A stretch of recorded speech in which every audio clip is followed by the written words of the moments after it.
నిన్న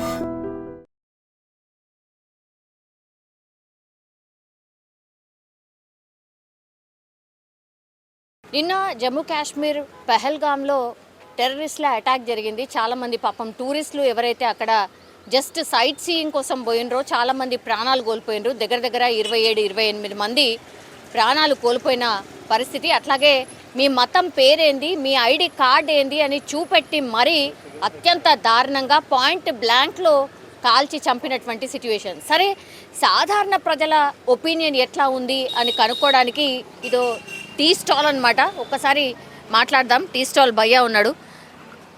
భయ్యా, ఆప్కో మాలూమ్ హై క్యా? తెలుగు నిన్న కాశ్మీర్లో జరిగిన ఇన్సిడెంట్ గురించి తెలుసా?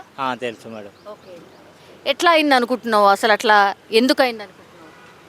అది మనకు కూడా తెలియదు మేడం. అక్కడ ఏమంటే అందరూ జర్నీ కోసం పోయింది, ఎంజాయ్ చేయడానికి పోయిందాం. డైరెక్ట్ వాళ్ళు ఆతంకవాదులు వచ్చి డైరెక్ట్ అటాక్ చేసినాం. ఎవరికి తెలియదు కదా ఆ పరిస్థితి ఎట్లా అవుతుంది అని. చాలామంది దానిలో చచ్చిపోయింది, కొంతమంది బయటికి వచ్చేసింది. సో ఇట్లా దాడులు జరగడము గతంలో కూడా మనం చూసినాము. అట్లాగే పుల్వామా దాడి అప్పుడు కూడా జరిగింది, అట్లనే చాలామంది చనిపోయారు. మళ్ళీ ఇప్పుడు పెహల్గాంలో జరిగింది. ఏం చేయాలి వీళ్ళని? వీళ్ళకి అరెస్ట్ చేయాలి. వీళ్ళకి गवर्नमेंट మీద ఉంది, అది डिपेंड गवर्नमेंट के हाथ में है मैडम. वहाँ का एमएलए बोला उन लोगों को कड़ी से कड़ी सज़ा देने वाले पकड़ के, जो भी इसमें इन्वॉल्व है, जो मारे लोग को उन लोगों को सज़ा दिलाने की कोशिश करता वाला कश्मीर का एमएलए, उतना ही मालूम. तो इन लोगों जो है ना 27-30 पीपल अब तक उनके जान, छोटे बच्चे के और क्या है, एक तो जो उनका वाइफ था, उनका हस्बैंड उनके सामने गिर के मरे हुआ है. हेल्प मांग रही थी. जब इमीडिएटली कॉल करे नो पुलिस वालों को, वहाँ के कश्मीर को बोलना इमीडिएटली आके सेव करे. पूरा प्रोटेक्ट मिला मिलिट्री का, वहाँ का जो भी है हुकूमत का, पूरा प्रोटेक्ट मिलने के बाद क्या है, लोग को हॉस्पिटल भेजिए. उसके बाद अभी एक्शन क्या है वहाँ का, एमएलए वो क्या है, वो वहाँ करना पड़ता. सब लोग बोल रहे कि उन लोगों को भी ऐसे मार देना बोल के. आपका ओपिनियन क्या है? सही है, जैसा करे वैसा करना ज़रूरी है. क्यों बोले तो मासूम बच्चों का जान गया ना, जान तो ला के नहीं दे सकते. अब उन लोगों को सज़ा देना, अब उन लोगों को जेल में डाले तो फिर रिटर्न आ जाते. जान के बदले जान ले लिए तो बराबर रहता. ये टेररिज्म के ऊपर आपका ओपिनियन क्या है? टेररिज्म ख़त्म ही कर देना ये जड़ से, ये रहना ही नहीं दुनिया में. यही है ओपिनियन. जम्मू कश्मीर कभी गए? नहीं, कोई है उधर? नहीं.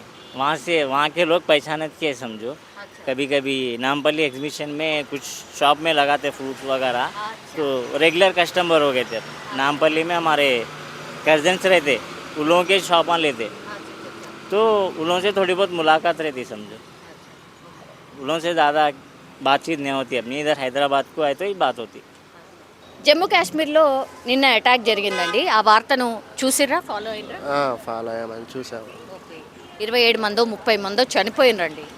ఏంది మీ ఒపీనియన్? ఇట్లా టెర్రరిస్టులు ఇంకా కూడా హిందువులను ప్రత్యేకంగా దృష్టిలో పెట్టుకొని ఇట్లా అటాక్ చేయడం అనేది అది కరెక్ట్ కాదు. ఇక్కడ కూడా చాలామంది ముస్లిమ్స్ ఉన్నారు.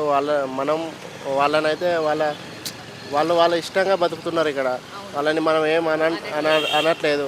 రిలీజియన్ పేరు పెట్టి వాళ్ళని మనం ఏమనడానికి కూడా ఇక్కడ ఏం లేదు. అందరం కలిసి ఉంటున్నాం, హిందూ ముస్లిం క్రిస్టియన్ అని. ఇక్కడ ఎలాంటి మనకి ఎలాంటి డిఫరెన్సెస్ కానీ ఇట్లాంటివి ఏం లేవు. బట్ అక్కడ ఇక్కడ హిందూస్ అని హిందువా ముస్లిమా అని అడిగి మరీ చంపి వాళ్ళ పాయింట్లు కానీ ఇవన్నీ వాళ్ళ డ్రెస్ కానీ రిమూవ్ చేసి వాళ్ళను కాల్చి చంపడం ఇట్లా అది జరిగిపోయింది. ఎట్లా ఈ టెర్రరిజం ఎట్లా పోవాలి మరి? 27 మంది 30 మంది అండి, అమాయకులు కదా. అవునండి, టెర్రరిజం ఎలా పోతుందంటే అది పాలిటిక్స్లా మన నరేంద్ర మోడీ తలుచుకుంటే దాన్ని ఏదైనా చేయగలరు. ఎందుకంటే అది ఎక్కడో జరగలేదు, మన జమ్మూ కాశ్మీర్ అది మన ఇండియాలోనే జరిగింది కాబట్టి అది ఆయన కొంచెం వాళ్ళపైన దృష్టి చూపిస్తే బెటర్. కానీ టెర్రరిస్టులు మళ్ళా పుట్టుకొస్తూనే ఉన్నారు కదా. ఇది ఎట్లా అంతమవడం, మొత్తంగా పోవడం ఎట్లా? ఇప్పుడు జమ్మూ కాశ్మీర్ 370 రద్దు చేసిన తర్వాత ఇక బాగానే ఉంది అని అనుకున్నారు, మళ్ళీ ఈ అటాక్ జరగడం మళ్ళీ అంటే వాళ్ళకి పాకిస్తాన్ నుండి ఇక్కడికి అసలు ఎలా వస్తున్నారో మనకి అంత క్లారిటీగా అయితే తెలియదు. వాళ్ళకి కొంచెం రాకుండా చూసుకుంటే బెటర్. అక్కడ నుంచి ఏమన్నా ట్రాన్స్పోర్టేషన్ కానీ ఇలాంటివి ఏమన్నా రాకుండా చూసుకుంటే బెటర్ అది.